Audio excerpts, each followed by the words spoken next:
Greetings. My name is Bernard Spanda. I am a developer and the CTO of Cardano community and also of Oxygen Global. I'm also the Cardano Intersect developer advocate. As the founder of these organizations, I would really love to convey my special appreciation and gratitude to all of you awesome Cardano voters for voting for our catalyst proposals. This session is about one of the proposals that we have done. We are working hard to grow Cardano development environment, especially with regards to real-world applications, using easy-to-use popular tools like JavaScript, HTML, CSS, and easy hosting like cPanel, shared hosting, easy backend, MySQL, which is open source, and easy Cardano smart contract languages like Helios. This will bring millions of developers to Cardano. Smart contract design and development is what you are going to learn here using Helios JS and Jimba JS. Basically, the objectives are four, which are number one, understand Cardano property solutions on-chain code and logic. The next thing, number two, is what you are going to see here is to help you know how to create a buy, sell, update, and cancel smart contract for real-world application using simple tools. This is also to assist young developers, students, and all those who are new to Cardano to get started quickly with Helios and Coxy for Cardano smart contract development. This is also a report on the Cardano property solutions technical development. Final number four. This is a demo of on-chain Helios testing, tracing, and logging. That is the most important thing. What will you learn in this video session? Number one, you will learn how to easily deploy, host, and secure a website that are integrated to Cardano blockchain development, that are integrated to Cardano blockchain. You'll also see Cardano smart contract design development, deployment and testing. And then also you're going to see on-chain Helio code testing and also the off-chain part using Helio Coxy JavaScript. Let me share and then we start. Let me share my screen and then we start.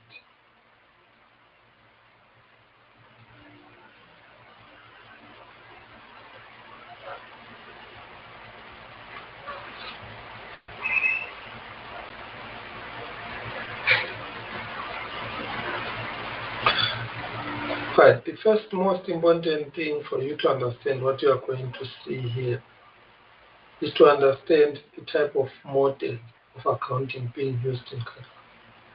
Cardano uses what we call unspent transaction output, and it extended this by adding metadata like datum and redeemers. But basically, how does this work? You create a transaction that takes as input previously unspent UTXOs. So like you can see, I've got two unspent that are becoming an input into a transaction. Then they get consumed. They'll never work again. And then out of the transaction, you create outputs. In this case, I've got four outputs. And these four outputs are carrying either information or data, and they will be consumed on the next transaction. Basically, this is how this thing works.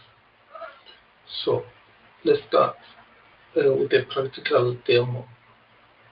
All right, in this demo, you are just going to see buying an asset. Then from there, I'm going to explain the code. Simply demo buying anything online, could be NFT. In this case, it's an NFT. So let's see it in action. Going to run it. Right, what you see here is this box for me to sign. On this part, we says see pass. This is Chimba testing each and every execution of code to check for nulls. So this requires me to sign the transaction. But what you see here, the TX hash, it means on this smart contract address or script address, new UTXOs have been created with a datum. That one you must know, with a datum. And that datum has got some values, some key values, some fields, some values. So like I showed you on that ETXO.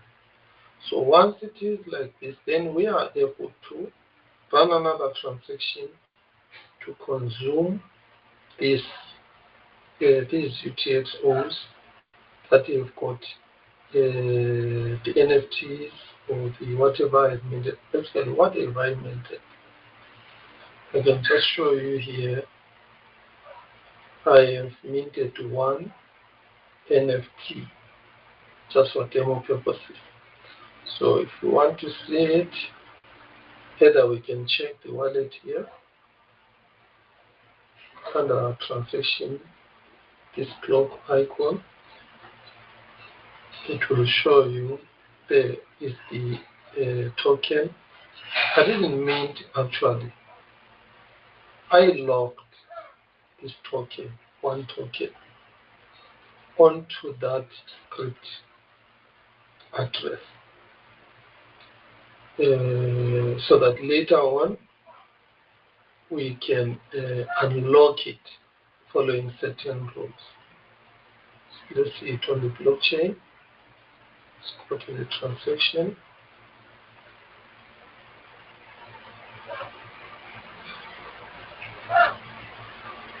Right. When you don't see anything for the first time you come here, it is because this pre-prod Cardano scan takes time. If you switch over to another explorer, which is a preprod.cexplorer.io, this one gives the results quickly. Right, you can see here 1 minute 31 seconds ago, a transaction took place on the Cardano pre-production testnet. If you see down here, you see one token NFT because it's one with this name has been sent to this smart contract address. So if you look at this smart contract address and GODYM, it is the same what you see here, this one here, which Jimba was checking and tracing and displaying. And the next thing is you will see this green icon for inline datum.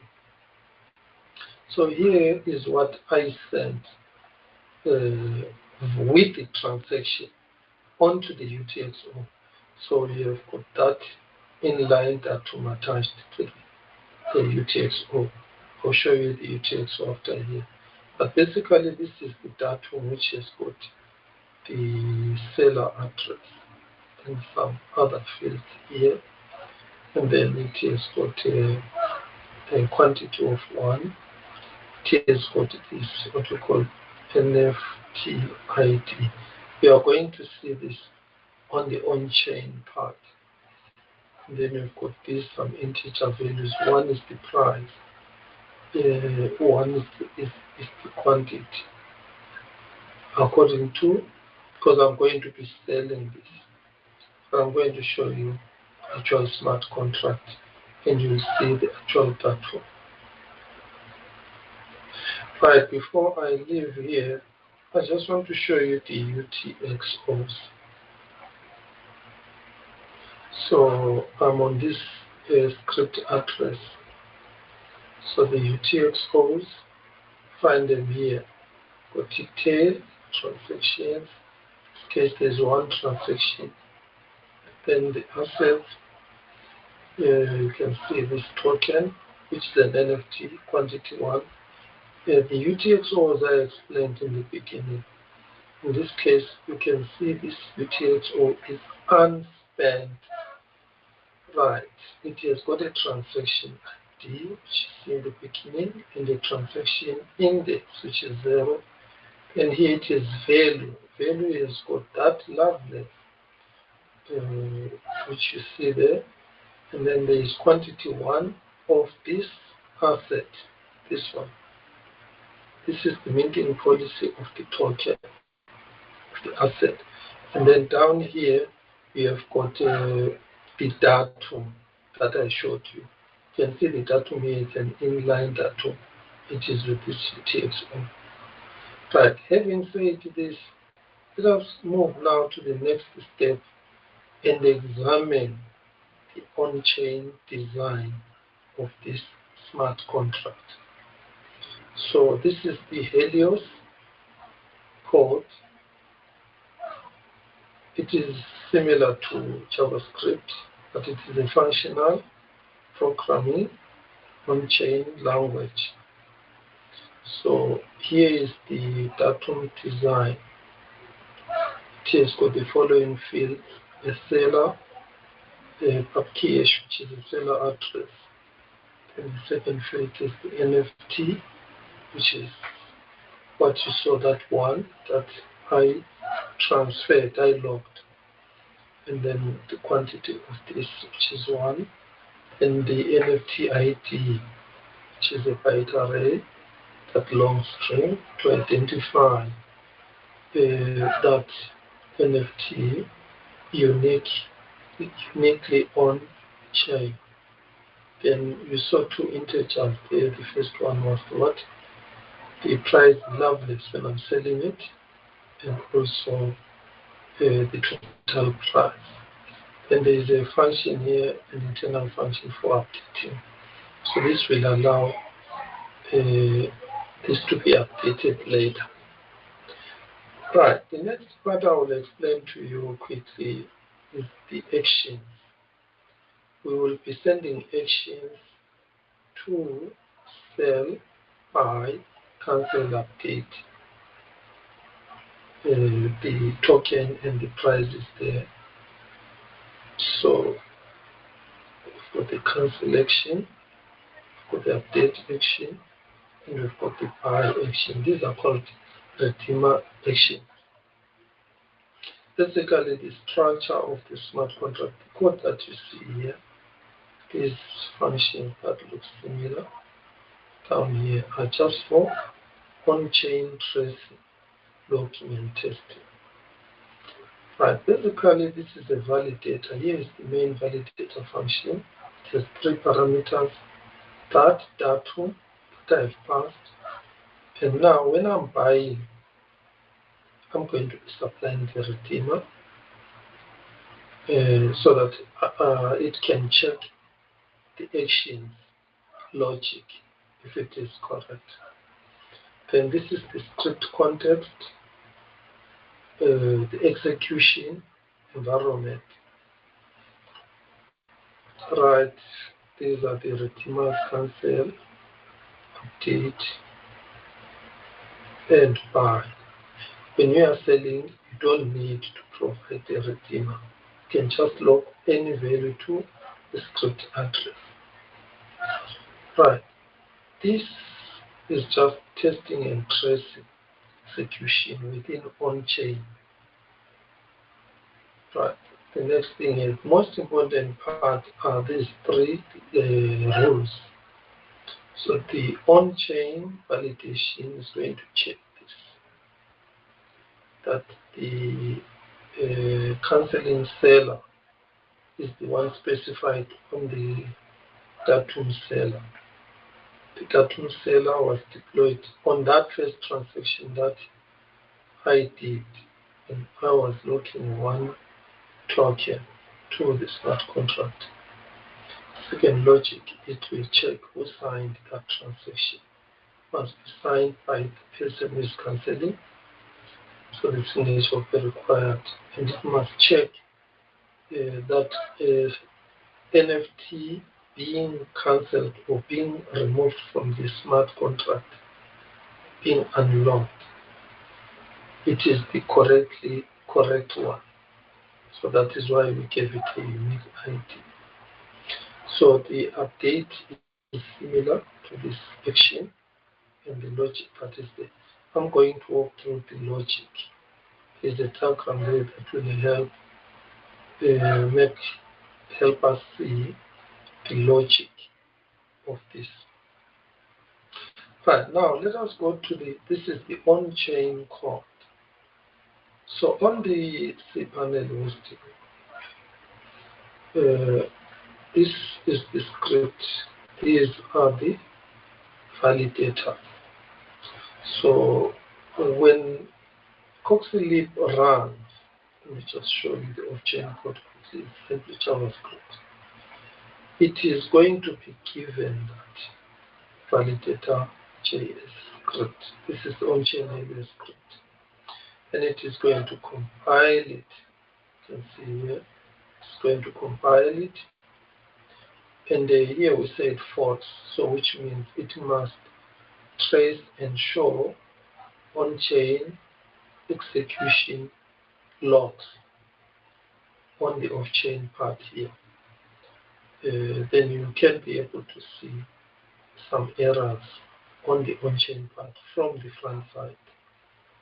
This is very cool. The Helios, everything is in one project from start to finish. Right. So I showed you that you need outputs and inputs. Here I've got inputs, which is UTXOs. There's a list of them here. And I've got one output, which is this one. Then this output, you can see, it is sending something to the script address. Right. What is it sending to the script address? This value here, it is sending some assets. Which assets are those? You'll see here, we've got data MPH, data token name hex, and the quantity. This is the token that was sent. It is created here as a value. Right here we can also send minimum test header, so that existing smart contract has got some minimum test header. Right? Let us run and see the on-chain errors on the console log of the app. So on our on-chain code, let us create some errors so that you see this thing is going to assist you to pick these errors from the front side. So I'm going to run this again. Right, this time I'm expecting it to crash, and it must tell me which line on the on-chain script validator that is a syntax error, and what type of a syntax error is there. So you can see it is saying to me, go to line number 237 on the on-chain script. 237 there is invalid syntax in the transaction built-in line. So this is where we go to 37. You can see exactly where I created that syntax error by removing this. Right, I've saved this and run this again. Right now it is saying there is a syntax error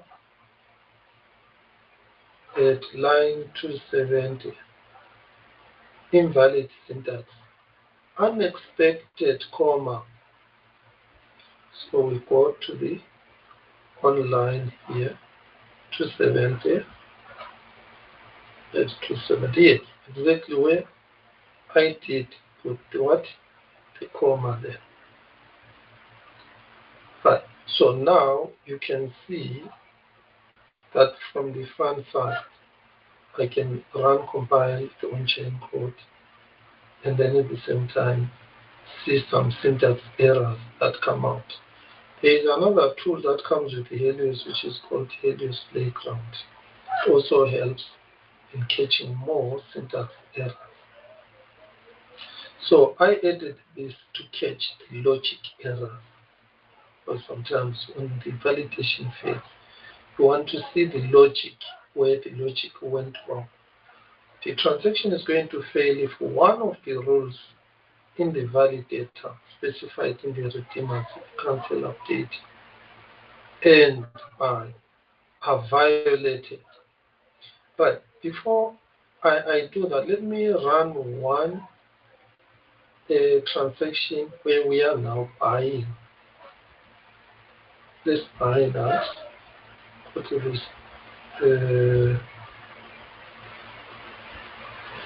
I say buy one, but in this case, let me try. I want to buy two.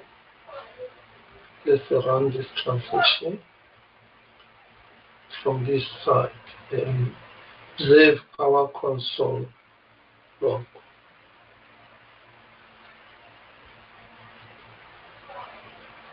Right, there we go. You can see from the front side it has built up the transaction.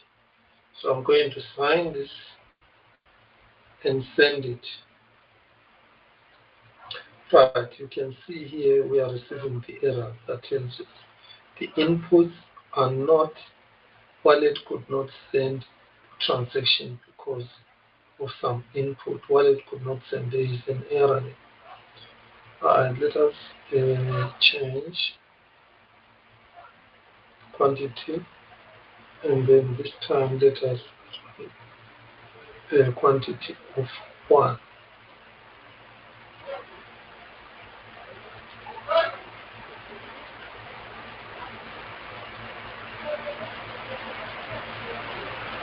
Right, what I want you to see, what Jiba is showing us here. Jiba is showing us that here we managed to obtain the UTXO we found. We searched on the blockchain and we passed all these steps. We found the UTXO which we want to consume on the script address. That's why you don't see any failure here. It's pass up until the transaction building, which is the TX part, which is this part. So if you check here, I'm supposed to be receiving one asset. This it has picked it up, and I'll be paying some transaction fees, 1.76279. You can see this script address is the one that he has logged, which will send it to me if everything is okay. We sign. But it also fails. One of the reasons why it will fail, it will be your wallet account. You can change. Let me run. Hopefully this time it's going to display the on-chain execution logic.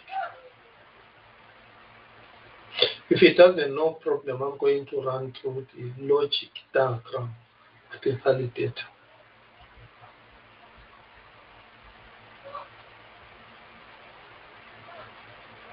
Okay, in this case, everything went fine. I managed to retrieve the token without any logs showing out. This could be caused by my buy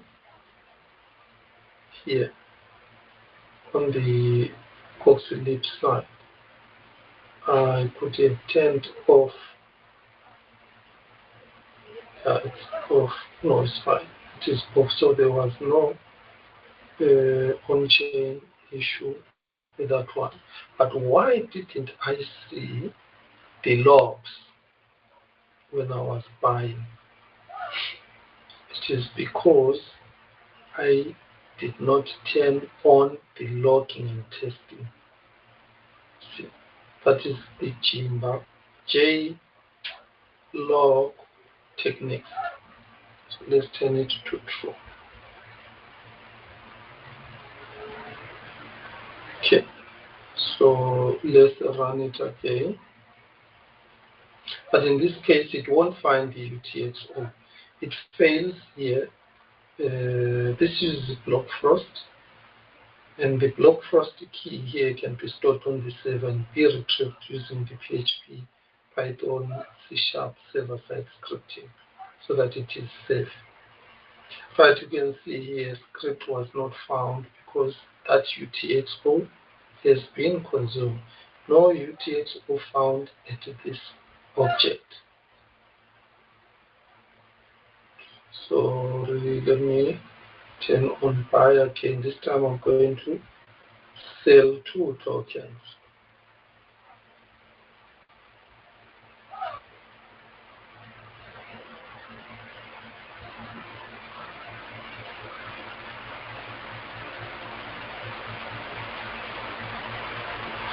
Right.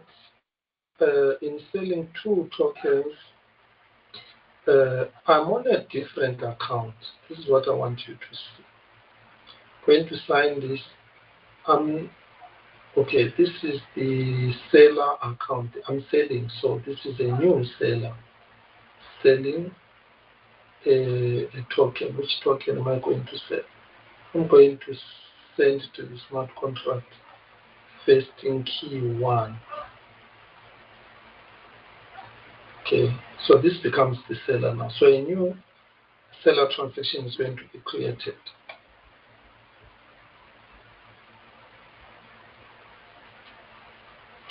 Right, after creating this using this account,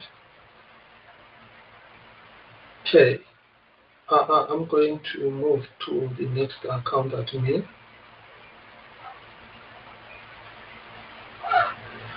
Using admin, I'm going to try to cancel the transaction. Here, all what I want you to see is the logic on the on-chain code. Right, a new different account can buy, but we can also check buying using a different amount. In that case, I had 2. But let's check the canceling part. Let me, using a different account, try to cancel. What I'm expecting this to show you is the logic is wrong.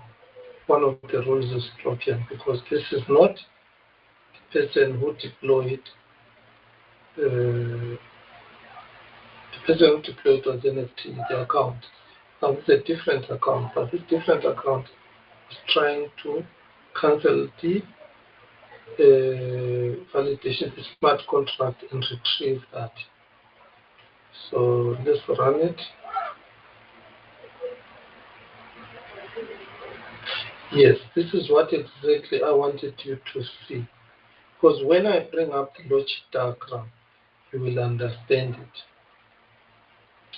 If these functions are turned off here, when I say run this testing and logging on the on-chain part, and I say false, this switch then stops displaying this execution information here on the console. Then you won't know, like I saw on the first test, what went wrong. And you won't know which part of the logic failed. Right, so you can see here, the moment you see this brown, the logic was wrong. The last executing line, this one, it says validation returned false. See, validation returned false. It logged it twice, first time in white, second time in a brown background. This now helps the developer step through the logic. There is no syntax error here. If it was a syntax error, you're going to see that error you saw first. Here, it's a runtime logic error. An error that is violating the validation rules when I am cancelling. So when we check here, the datum seller is this one who ends with B88A. This is the datum seller specified in the first transaction to be the owner, the smart contract. And then here, the canceling seller, this canceller, which is this account that I'm using, you can see here, it is a different account. It's a different person altogether. Therefore, that is why it failed. You can see the NFT ID was supplied, it is there. We can also add more logic to compare the NFT supplied on the redeemer by the canceller and also by the datum. What does the datum expect it to look like? There's one thing that you need to know. Once you have started running your transaction, you cannot change the on-chain code. The moment I change one part of the on-chain code, for example, if I add another validation logic here, what I want to add here, it changes the script address, then it becomes something else. So let's see the datum NFT ID because it's not being shown there.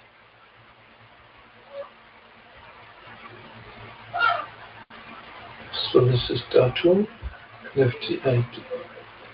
The moment I send here, this has changed. What normally happens here, let's see it in action. Let's see it fails, script was not found. And if you check, this script address is something different now. That is why this is called a smart contract. You cannot change this part once it's on chain. If you change it, then it's a different script altogether, right?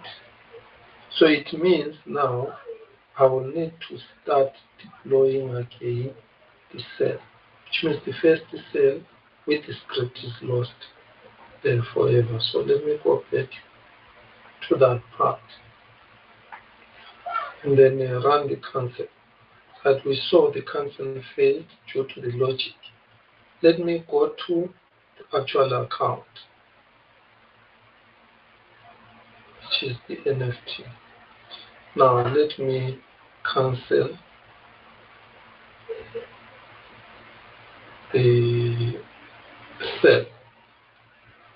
Right, it says it will return false again. That will seller, the person who is canceling this cell. Let me just check. Right, this is the NFT who deployed that NFT. But if it shows the error again,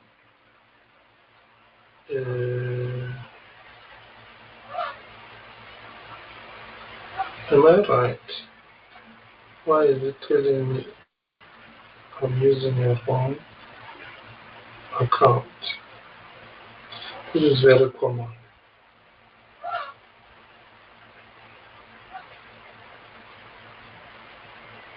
Right, sorry, I made a mistake. The account that sent the sale was pay. It was not NFT. That is why when I tried using admin and I tried to use an NFT, to cancel, it failed. But now it has passed. I want you to see now. I want you to see the datum seller 888. And this one here who is cancelling this transaction has got the same pub key hash, same address. So which means this is the legitimate owner of the smart contract. He can cancel it. So now I want us to run the update so that you see how the update works. That one is working fine. So let's say we want to update the price. So I want to update the price from 1. You can see here the price, if anyone is buying it, it's going to pay 1. Let's update it to 3 ADA, 3 million loveless.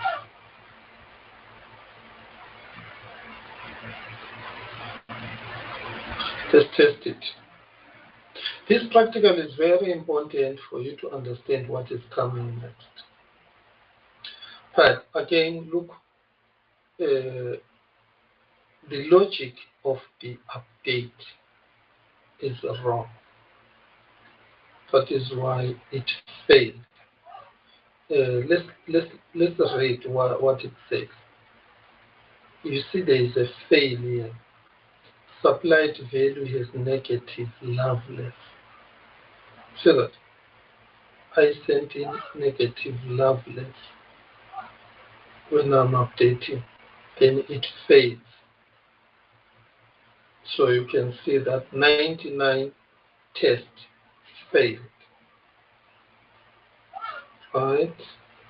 I think that is the most important thing that you need to know. I sent in 3,000, and then this is the TX outputs contract.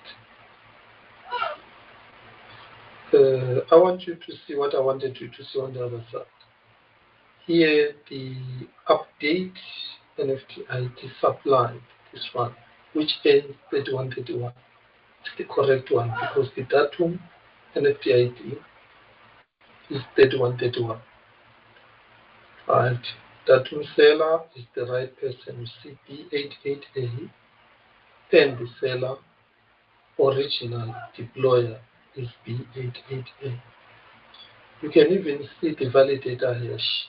The hash of the script is this one, 3E8. If you decompress this, you'll get the script address. What I'm showing you here is how useful the JLog is to the testing and logging and tracing the logic errors of the on-chain code during testing. Right. Let's say everything is working, no problem, like you saw. Then what you do, you turn off. Let me just show you where you turn off. Here I was running the buy. Am I running the buy or the update? Yeah, I'm running the update, updating to this value here. Let's say I'm running the buy. So, because this is the buy. So I turn off here. All right, true. Then it means now the code is optimized. The logging and testing during compilation is left out and is stripped out, so the code becomes smaller and more efficient and fast. You do this when you are now deploying on production your on-chain code. Also, on the on-chain part, we see these JLogs, all the JLogs here, you turn them off. This is very nice because now when you run this thing, run it, the on-chain code and logging everything is ignored. But the difficult part is if there is a bug like this, then you don't know where it is, but now it runs fast. That is what I want you to see. Right, I'm not sure where this actually is. I have to select another account to buy. Let me try another account from here, from pay. So let me use a pin.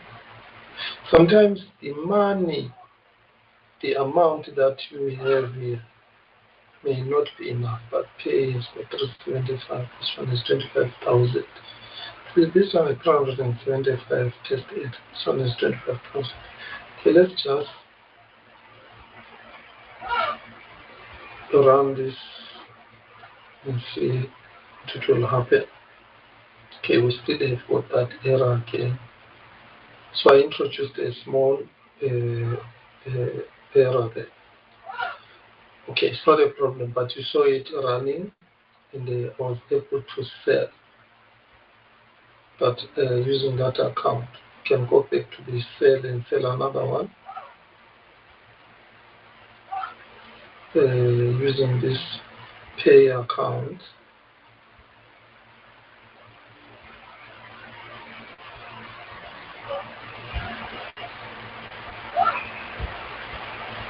What I want you to see here, I've switched off the logging and tracing.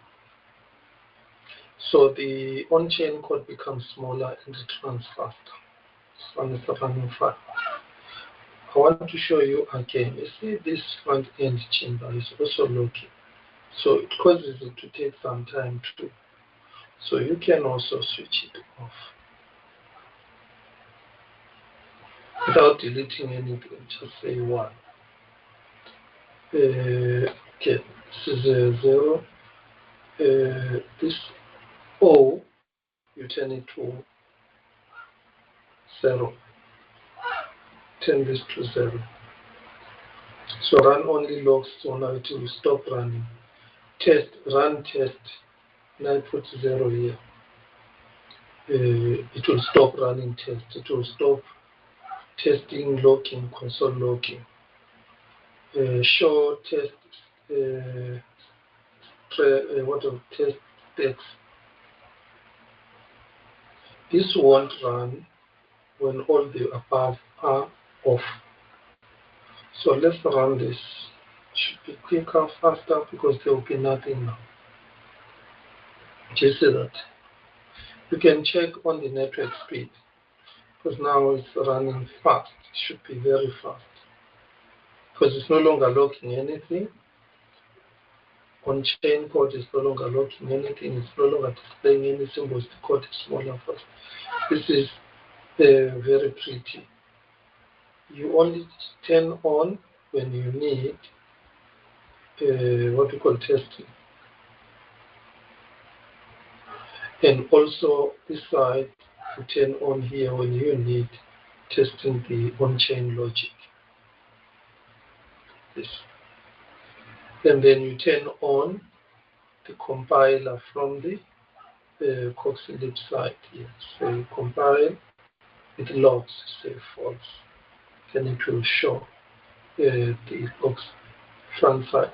So that is the beauty part of Helios, Coxlib, and Jimba when it comes to this. So now I'm going to show you the most important part, how to design the smart contract.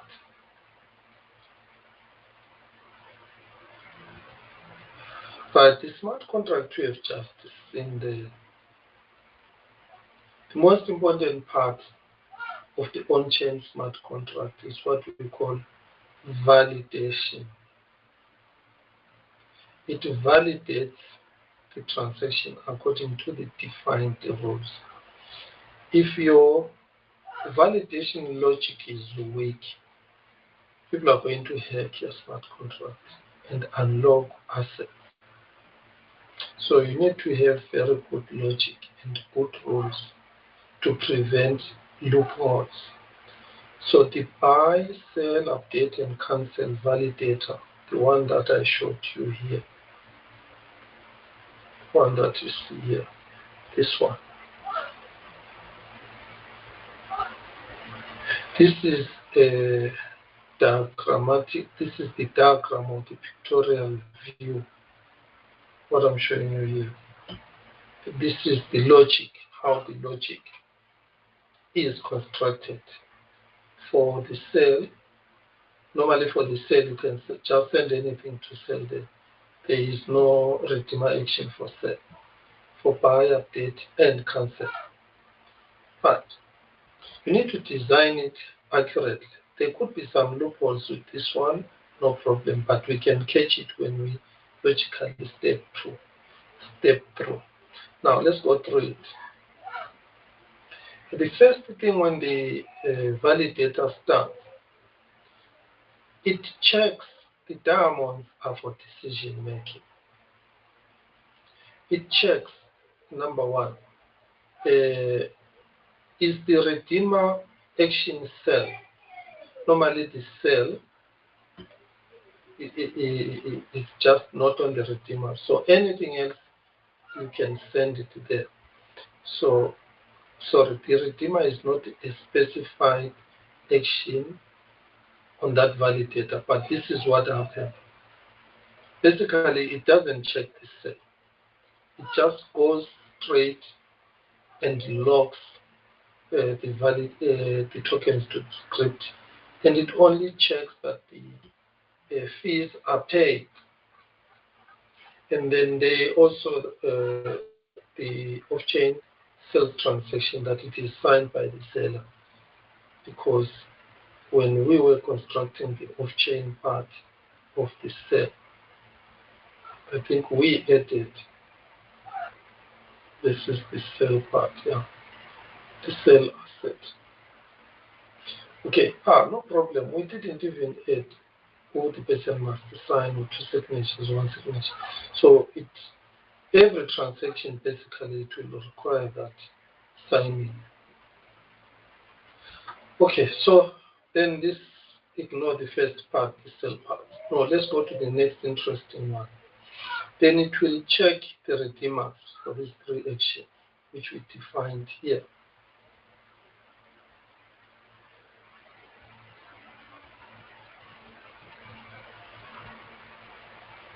Here are the redeemers. Right, to check for the cancel, the update, the buy. Now I'll show you step by step. Next one, the buy. Yes, the redeemer is sent in a buy action on the on-chain code, off-chain code. Where is that created? So let me show you on the Coxlib buy part. On the Coxlib, this is JavaScript. You create a redeemer. There it is, line 1383. This one.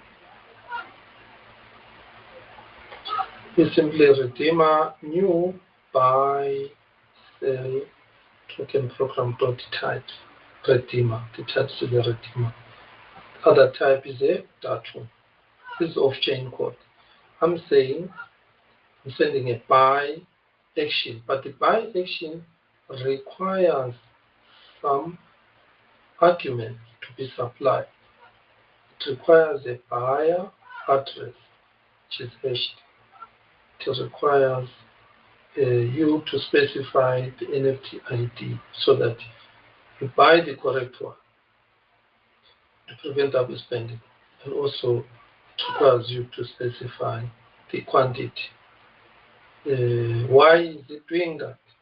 Because on the logic of buying, on the logic of buying, you have got a check. You are checking things here.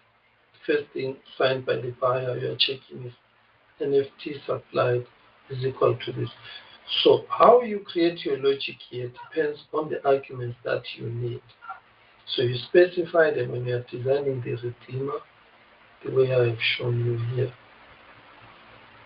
for the buy. Similar with the update. You can see this one has got more arguments needed. And also for the cancel has got only two. The canceller is the seller address and the correct NFT. If you are updating, you need to specify whether you're updating also the quantity. I see I left out the quantity there. That's why it failed. And then the price. And also you have to specify the NFT ID so that you update the correct NFT. So let's go back to the logic, which is the most important part. Right? The action the redeemer supplied is the buy. Then the next it checks. This is the next checkpoint. First checkpoint by the validator. Is the transaction signed by the buyer?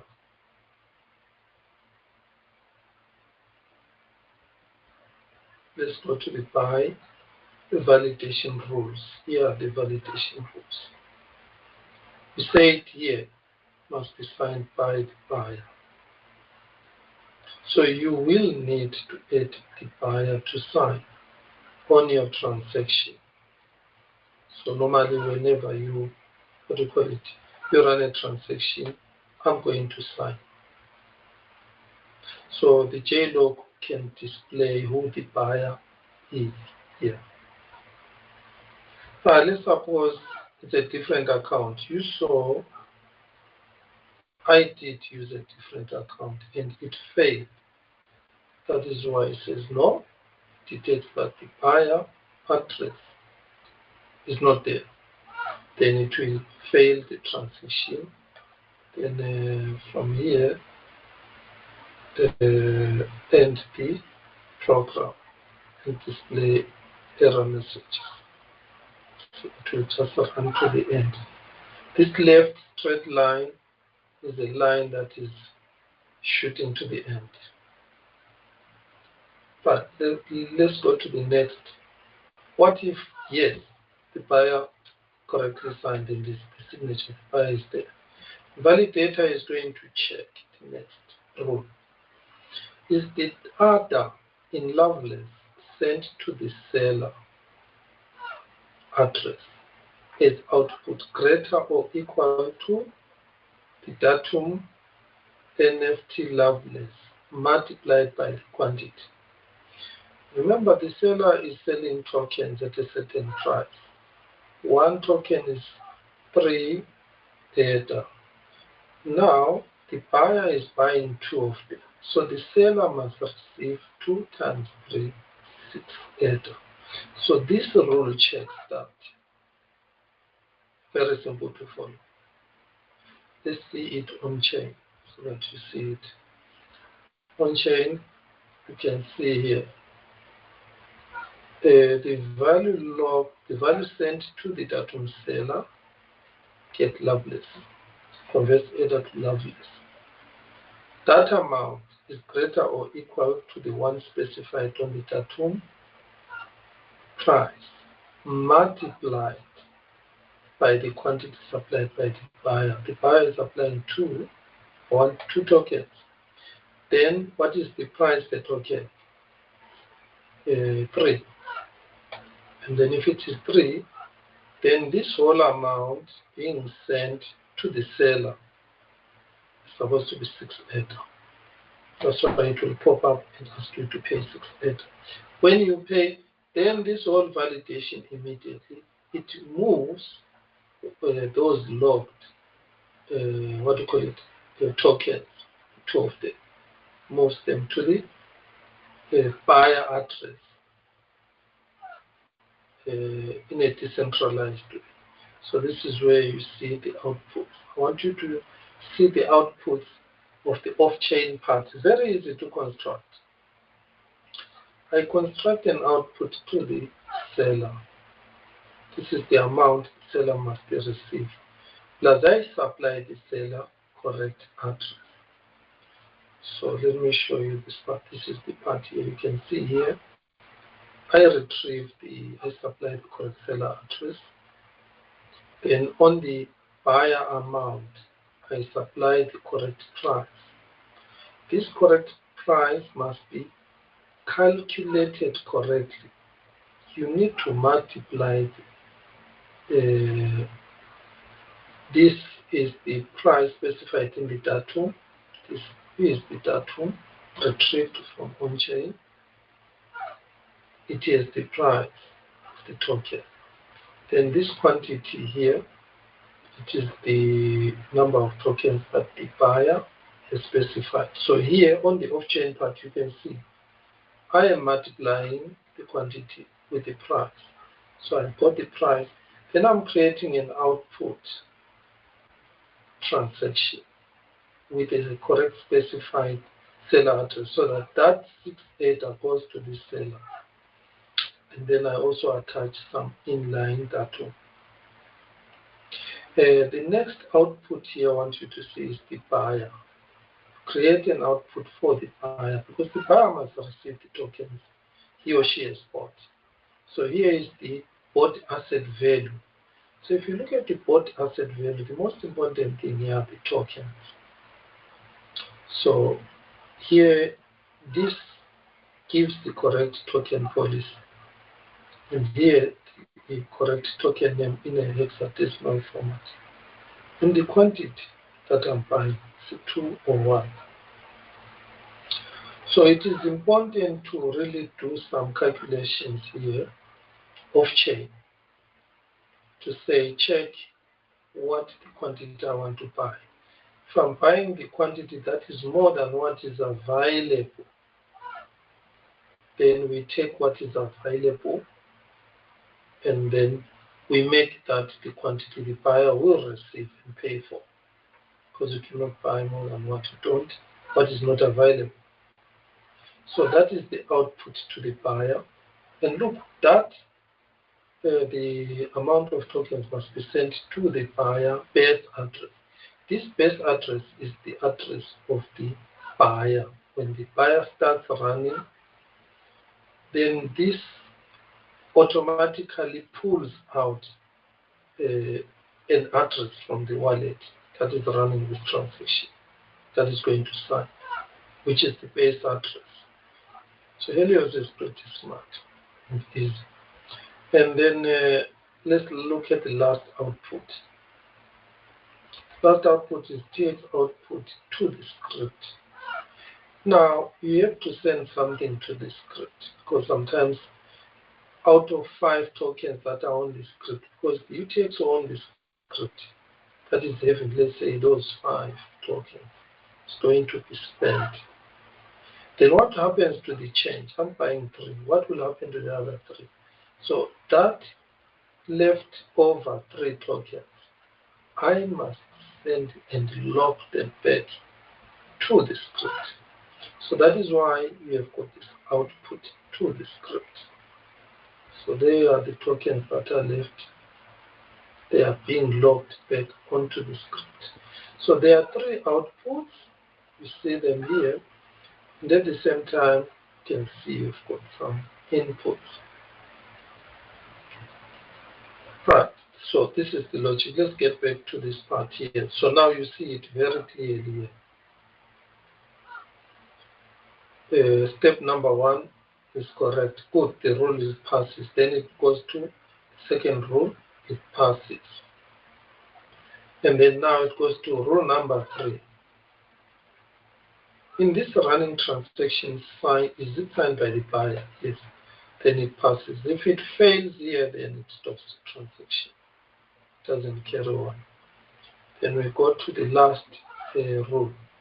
Is our tokens the buyer will receive the right quantity as specified by the seller transaction datum and as specified by the buyer submitted redeemer. I've shown you that there are 2 pieces of information that makes this UTXO extended. The first piece of information is the redeemer. So this redeemer now allows the transactions to supply this information so that the validation works well. And also you supply the datum. The datum you supply with this information. But remember, this datum was supplied also by the seller, its own chain.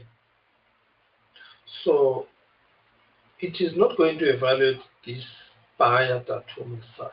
No, this is just extra information we are supplying. Every UTXO you create, you must attach a datum.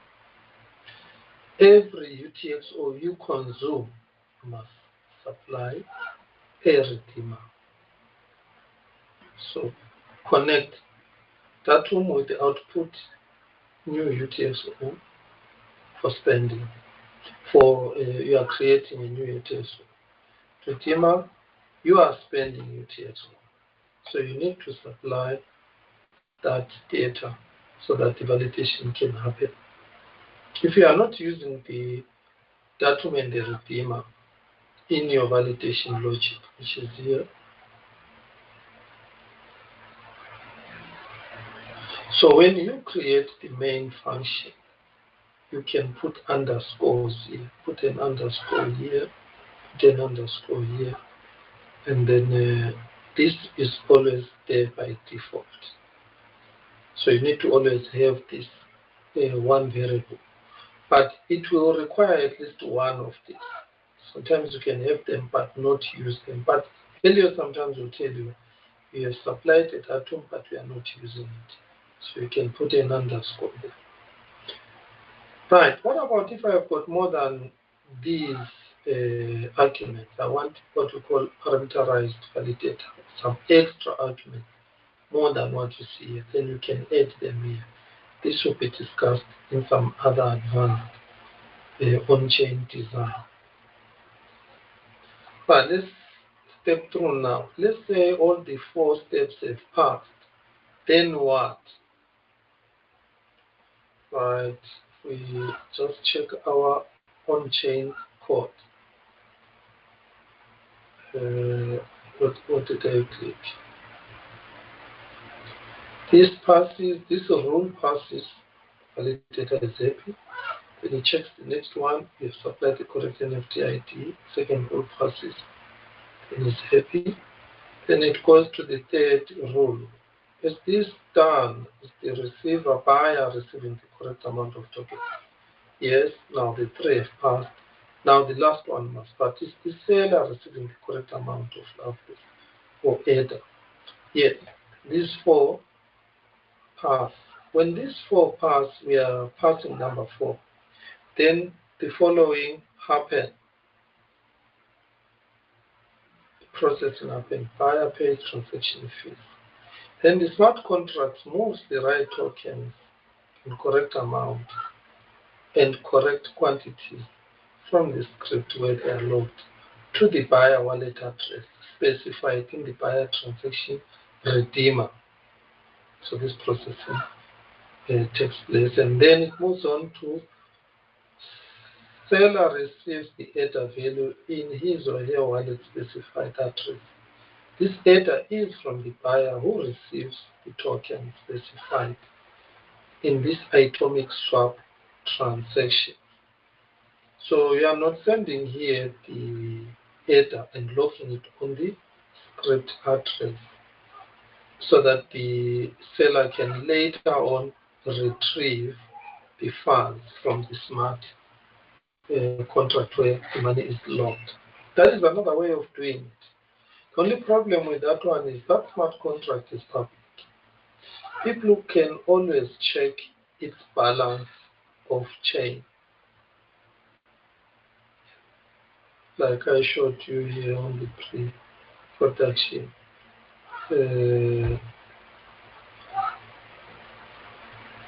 Right, if you go to the transaction, like you see this transaction, let's go through the details. Contract, script, metadata, contract, content. Yeah, you see, when these people go to the smart contract, it's my wallet, whether it's my wallet address with a script wallet, it will, let me just show you. People can always go to on-chain and see for themselves how much money is locked. Let me run it again so that I get the script address. And then like the script address. So if your smart contract is public, people will examine it and say, oh, this smart contract accumulates data as more and more people buy tokens. It gives them tokens, and the smart contract is getting data locked. Then they can quickly check the balance.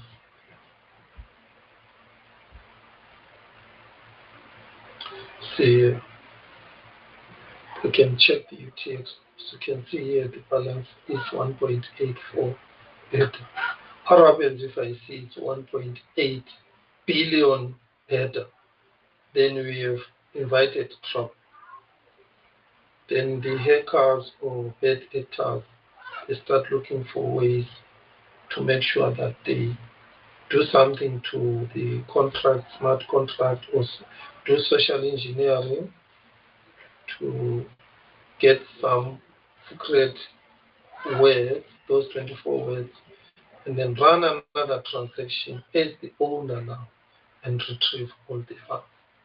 So in an atomic swap, this doesn't happen because the tokens that are being released by the smart contract immediately go to the person who is supplying the fund. So that wallet, where the money is coming from, it's where the tokens are going to go to. So it's very safe and decentralized. That is the point of this here. Right.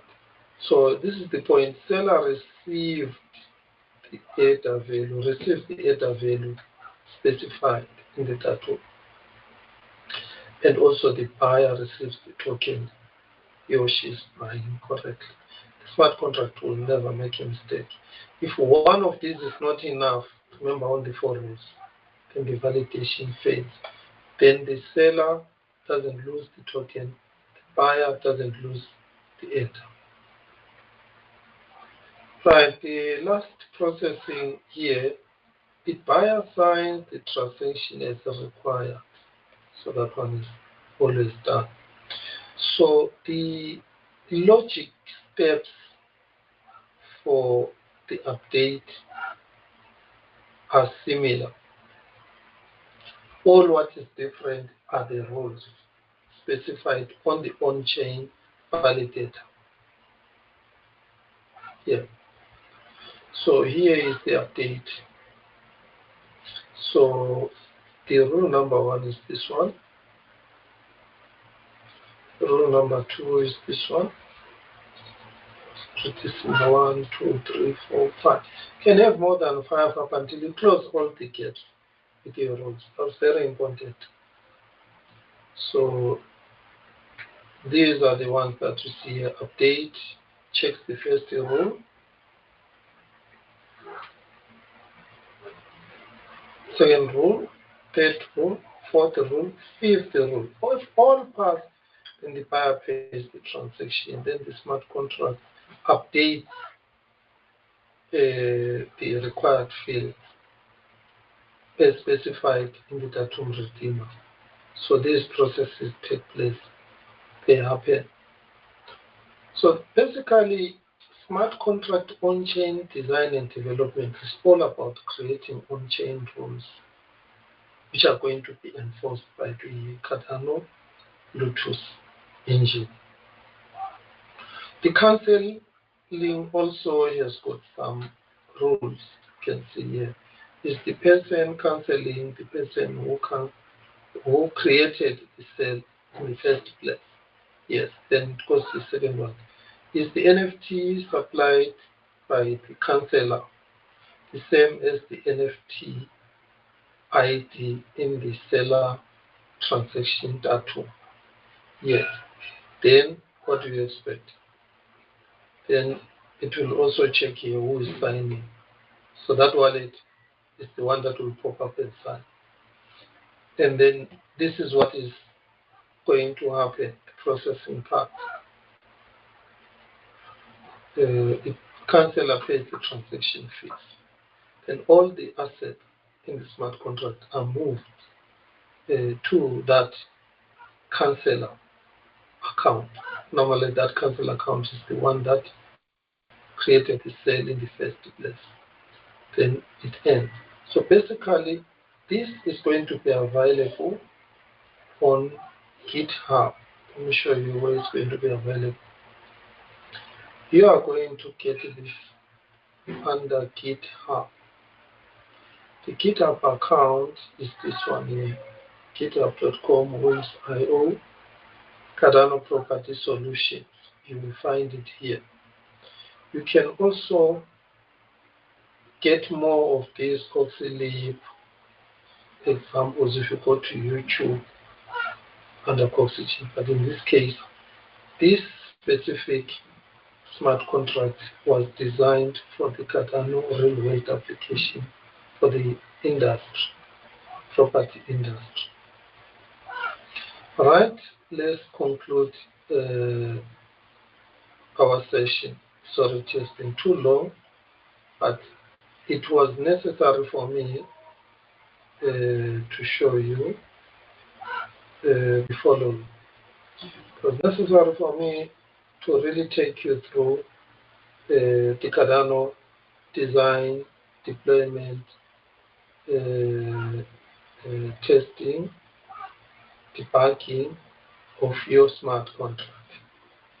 You saw how to design a smart contract using Helios on chain, creating the redeemer, the datum, and the main, and calling the redeemers action, buy, cancel, update, and also adding in testing and logging logic so that it runs correctly. And when it fails, you can diagonalize the logic from the front side browser. You don't need to go to another language to do this. Right. You also saw the off-chain part using JavaScript, which is the CoxyLib part, creating the output and supplying the redeemer and also the datum details. Right. Other thing that you saw is to deploy this, you deploy it on shared hosting, which is the most popular on static website out there. It's very easy, it's very inexpensive. Running it with simple vanilla JavaScript, it works. Very good for beginners and for small applications. Even when you are improving from here now and you are going to other bigger programming languages like ICANN and then or like Haskell, now you have got the whole concept of Cardano smart contract building steps, the inputs, outputs, the extended version of the metadata. There are some other things that I didn't show you, which is level 721, which is CPC21. Is it 25, CIP25? Metadata, adding metadata, which was the first thing which was there before inline datum cap. And there are some other things that I didn't show you, like really the building blocks of Helios types. So that one you'll have to do, there's a book there, or you can join our Oxygen live sessions where we do these things here. Basically, this achieves what we set out, what we wanted. These are the things that we wanted. Number one, let us automate smart contract development in Cardano. Let's make it easy for new people who are not Haskell engineers, who have no background to Haskell. Let's quicken the development process and still maintain the security. You saw the off-chain part, CoxyLib and Helios, and the on-chain part is functional programming principles apply. You minimize or eliminate entirely state mutation. Right, and lastly, you saw for easy, quick prototyping something. Sometimes we lose customers when we delay creating a prototype for them. So this one can do it very quickly. Prototype, you show, put up blockchain, then you test logic, then you walk through with the customer. This is one of the tools that makes things simple. One most important thing I'm going to say before I close this session is it is important for those who are going to do enterprise smart contract development in Cardano to use Haskell because 90% of the smart contracts developed, tried and tested since 2016 in Haskell. You tend to learn other bigger quality skills that are very important.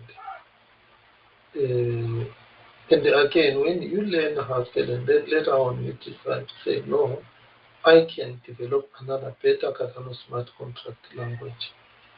Same like all these other people have done, Christian created Helios, others have created ICANN, others have created PyCharm, C Sharp, I've seen all these different ones. You really need to learn Haskell Bluetooth. You're going to discover more tools, more libraries, state machines, contracts, monarchs. Those very cool, pretty nice, but they come with a price. You need to master. You need to go through this deep learning curve. But for beginners, new developers, or developers from EVM who are coming here, these are one of the easy tools that you can use to do your smart contract development or prototyping in Helios and Cardano. Should you need live assisted coaching global runs daily sessions from 8 in the morning till around 4:30 in the evening. Daily, sometimes we are running this on holidays, weekends, Christmas. We are there all the time. So you are welcome to join us and work with us. So with this, I will once again thank all the Cardano voters who have made this possible. We are putting all our effort to make sure that we make Cardano one of the best blockchains out there. Right.